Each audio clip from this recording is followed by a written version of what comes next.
जय Hind to all. Uttarakhand upper PCS का notification आया है और इसमें कुछ नई जानकारी और बदलाव भी आए हैं, तो वो देख लेते हैं हम। ये बात हम पहले ही कर चुके हैं कि ऑनलाइन एप्लीकेशन आप कब तक फिल कर सकते हैं, उसमें संशोधन या फिर अमेंडमेंट आप कब तक कर सकते हैं। जब हम लोग इसके पेज नंबर 3 पर पहुंचते हैं और इसका 17 पॉइंट पढ़ते हैं, तो इस 17 पॉइंट्स के अंदर 17 पॉइंट के अंदर हम देखते हैं कि जो हमारी प्री एग्ज़ाम है, उस प्री एग्ज़ाम का आयोजन या फिर उसको कंडक्ट कराने की जो डेट रखी है वो जुलाई महीने में रखी है। और ये एक प्रस्तावित डेट है, मतलब ये फाइनल नहीं है, इसको चेंज भी किया जा सकता है। डिसीजन ये फाइनल नहीं है, ये चेंजेबल डिसीजन है। ओके, तो एक तो आपको ये बात पता हो। अब इससे हमको ये जानकारी मिलती है कि हमको अपनी जो भी प्रिपरेशन करनी है वो हमको जुलाई फर्स्ट वीक के बेस पर करनी है। वैसे उत्तराखंड में उस दौरान मॉनसून का एक दौर बन जाता है, तो जो दूर दराज से बच्चे हैं वो जब अपने सेंटर्स पर पहुंचते हैं तो उन्हें बड़ी परेशानी महसूस होती है आने जाने में, तो शायद वो वाला एंगल भी उस टाइम वहाँ पर काम करे। तो ये बात अभी प्रस्तावित है, फाइनल नहीं है, बट अपनी प्रिपरेशन आप जुलाई के हिसाब से लेकर के चलना। बच्चों के कमेंट आ रहे थे।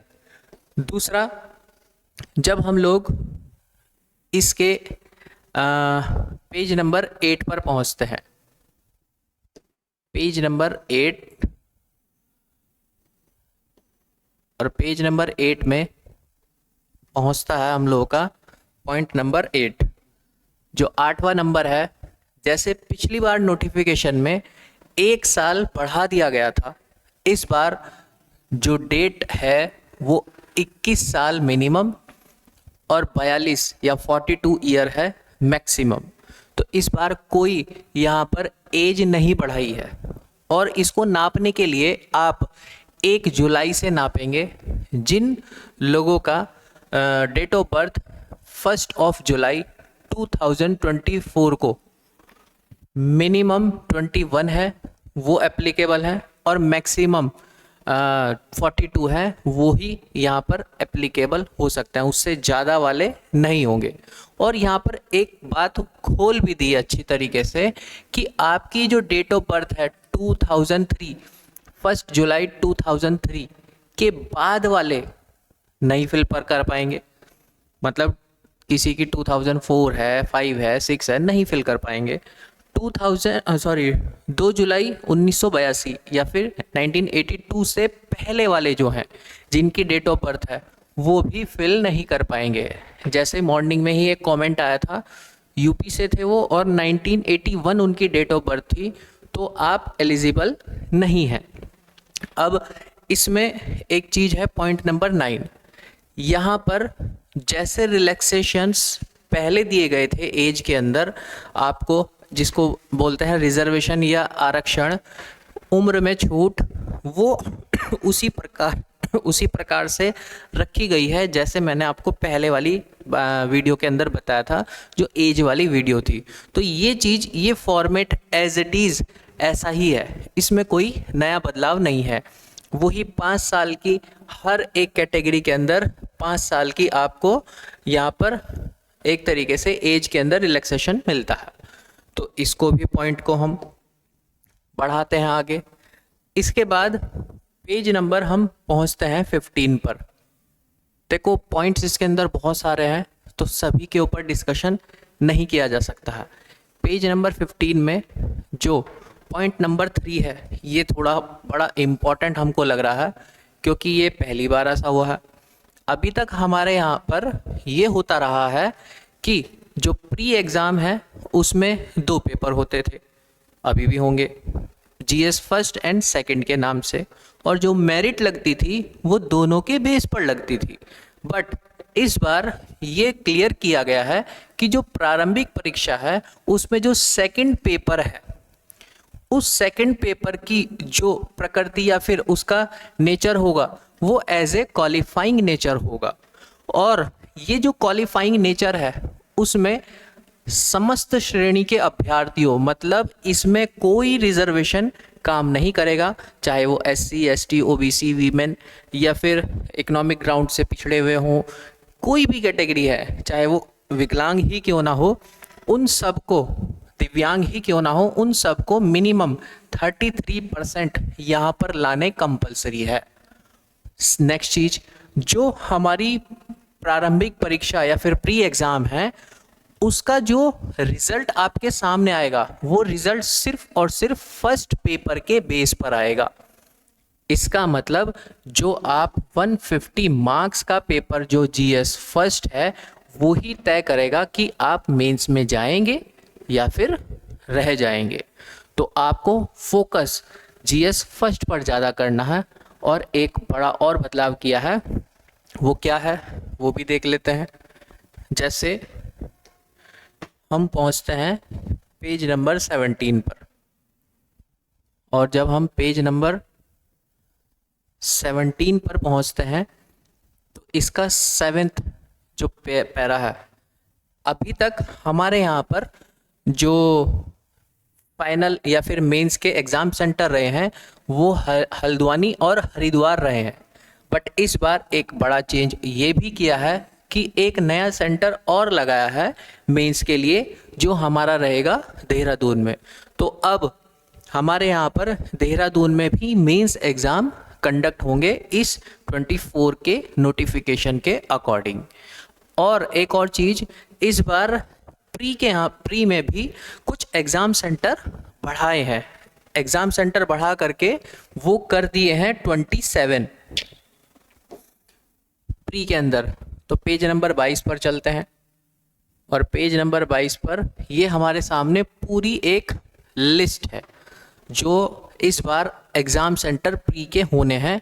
तो टोटल 27 जगह हैं जहां पर आप लोग प्री एग्ज़ाम दे सकते हैं। तो आपके नियरेस्ट जो भी सिटी हो, शहर हो, आप उनको यहाँ पर फिल कर सकते हैं।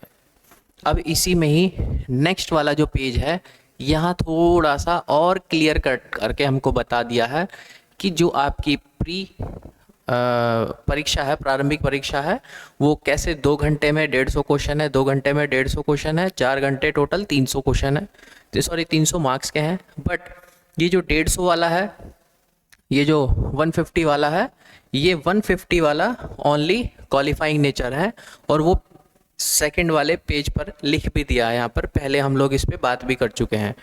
एक और चीज़, यहाँ पर माइनस मार्किंग रहेगी 1/4। तो आप लोग इन सब चीज़ों का ध्यान रखना। और एक बड़ा बदलाव आया है मेंस में। मेंस में क्या, अभी तक हमारे यहाँ पर जो मेंस था वो 1700 मार्क्स का था, बट इस बार मेंस किया गया है 1650 मार्क्स का। तो ये नंबर में कटौती कहाँ से हुई 50 नंबर की। पहले इंटरव्यू जो था वो 200 मार्क्स का था, इस बार जो इंटरव्यू है वो हमारे यहाँ पर है ओनली 150 मार्क्स का। इंटरव्यू है 150 मार्क्स का। वैसे इस सिलेबस पर मैं अलग से आप लोगों के लिए एक वीडियो बनाऊंगा, क्योंकि बदलाव काफ़ी हुए हैं। बहुत रोचक तथ्य यह है कि paper 5th and paper 6th completely Uttarakhand से होगा, कंप्लीटली। अब उत्तराखंड का वेटेज मेंस में बढ़ा है। मेंस में 400 नंबर, 1500 में से 400 नंबर अकेले उत्तराखंड से होंगे। इसका मतलब ये कहीं ना कहीं इंडिकेशन है कि जो बाहर से बच्चे आ रहे थे अब उनको थोड़ा कम किया जाए, ज़्यादा से ज़्यादा उत्तराखंड के बच्चों को, युवाओं को ही लिया जाए एग्ज़ाम के अंदर। और इसका एक प्रमाण एक और है, जो हमारे यहाँ पर GS फर्स्ट पेपर है, इस GS फर्स्ट पेपर में जो 150 मार्क्स है, इसमें से 1/3 मतलब 50 मार्क्स का अकेला उत्तराखंड का पोर्शन आएगा। काफ़ी बड़ा पोर्शन है उत्तराखंड का, जो 150 नंबर में से 50 नंबर का आने वाला है। मतलब history, geography, polity, economics, science, environment, current, international relations, important institutes, computer science and tech, ये सारा पोर्शन 100 नंबर का, और अकेले उत्तराखंड का पोर्शन 50 नंबर का। तो सुई ये बोलती है कि ज़्यादा फोकस आपको उत्तराखंड के ऊपर करना है, ठीक है। वहाँ पर सब्जेक्ट ज़्यादा है, तो वहाँ पर आप एक पर्टिकुलर टाइम पे, क्योंकि लगभग 3 से 3.5 महीने का एक प्रोग्राम ये है बचा है, इसमें आप हिटिंग एरिया पर काम कर सकते हैं। शाम तक आपको एक वीडियो मिलेगी कि किस तरीके से आपको काम करना चाहिए। मैं आपको एक 100 डे प्लान दूंगा, शाम को एक वीडियो आ जाएगी उसमें। और एक और बात, जो बच्चे क्लास के बारे में बोल रहे हैं, एक्चुअली क्या है, आपकी क्लास मंडे से स्टार्ट होगी, बिल्कुल प्रॉपर 1 to 1, क्लियर है। इसमें हम लोग आपके मॉक टेस्ट, आपके स्टडी मटेरियल, आपके वीडियो लेक्चर, ये तीनों कंबाइंड ही आपको प्रोवाइड कराएंगे। और ये क्लास मंडे से स्टार्ट होगी। पोर्टल इस वजह से नहीं खुला है बिकॉज ऑफ उस पर अभी काम चल रहा था, क्लियर है। तो मंडे से, और पोर्टल शायद संडे को खुल जाएगा, मंडे से क्लास आनी स्टार्ट हो जाएगी। और जैसे ही पोर्टल खुलने वाला होगा, खुलेगा, तो उस दौरान संडे तक आपके पास एक उसकी वीडियो भी आ जाएगी, वो किस तरीके से काम करेगा, कहाँ पे जा कर के आपको पोर्टल का लिंक मिलेगा। ओके, प्ले स्टोर पर जो ऐप है वहाँ पर अभी आप उसको डाउनलोड मत कीजिएगा, क्योंकि अभी उसके ऊपर काम चल रहा है, वहाँ भी कुछ नहीं मिलेगा। ओके, बच्चे कमेंट बोल में पूछते हैं और व्हाट्सअप भी करते हैं, तो ये आपको एक इन्फॉर्मेशन देनी थी। बाकी शाम को एक स्ट्रेटेजी वाली हम क्लास पर बात करते हैं। आपको कुछ और पूछना होगा तो आप कमेंट बॉक्स में कमेंट करके पूछ लीजिएगा, आपके हर एक क्वेश्चन का आंसर मिलता ही है, ठीक है। ओके बाय, मेहनत कीजिए अच्छे से, एग्ज़ाम निकल जाएगा।